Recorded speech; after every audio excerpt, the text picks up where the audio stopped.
আল্লাহ তাআলা বলেন, যার মধ্যে দুইটি গুণ থাকবে সেই দুই গুণওয়ালা ব্যক্তিকে আল্লাহ তাআলা ভালোবাসেন। সেই দুইটি গুণ কি? মান নাযারা ফি দীনিনা মান হুয়া ফাওকাহু ওয়া মান নাযারা ফি দুনিয়া মান হুয়া দুনাহু। দুই গুণের এক নম্বর গুণ হলো, যে ব্যক্তি দুনিয়ার ক্ষেত্রে সর্বদা নিচের দিকে দেখে। দুই নম্বর গুণ, যে আমলের ক্ষেত্রে আখিরাতের দিকে লক্ষ্য করে, যে সর্বদাই উপরের দিকে দেখে। দুনিয়ার ক্ষেত্রে নিচের দিকে দেখে, আমলের ক্ষেত্রে উপরের দিকে দেখে। এই দুইটা গুণ যদি আমরা অর্জন করতে পারি তাহলে আমরা শান্তিতে থাকব। আর যদি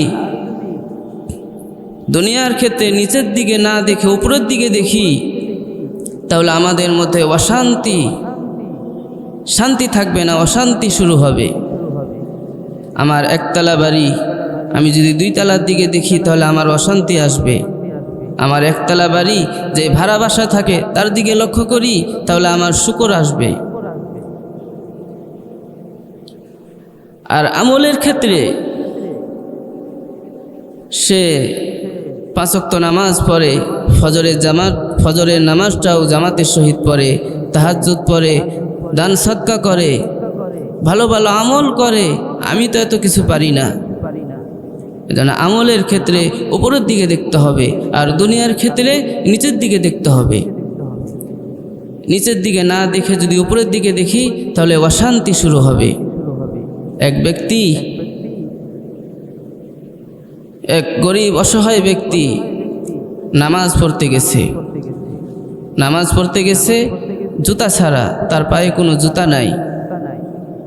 সে মনে মনে ধারণা করছে যে আল্লাহ তাআলা আমাকে এতটা গরিব বানাইছেন যে আমি পায়ে যে দুই জুতা কিনবো, জুতা পরবো, এই সামর্থ্য আল্লাহ তাআলা আমাকে দেননি। সে এই ব্যথা আর বেদনা নিয়ে সে মসজিদে গেছে। মসজিদে যাওয়ার পর নামাজ পড়েছে। নামাজ পড়ে বের হয়ে মসজিদের সামনে দেখে একজন ব্যক্তির 2 পাই নাই। সেইটা দেখে তার অন্তরে আঘাত লাগছে।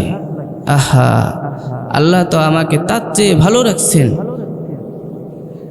আল্লাহ তো আমার 2টা পা দিয়েছে, আমি কামাই করে খেতে পারবো, তার তো 2টা পাই নাই। এটা দেখে তার শুকর আসছে, কৃতজ্ঞতা এসছে।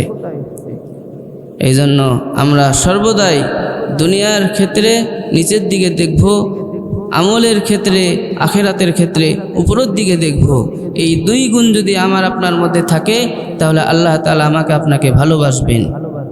আল্লাহ তাআলা আমাদের সকলকে এই 2 গুণ অর্জন করার তৌফিক দান করুন। সকলে বলি আমিন।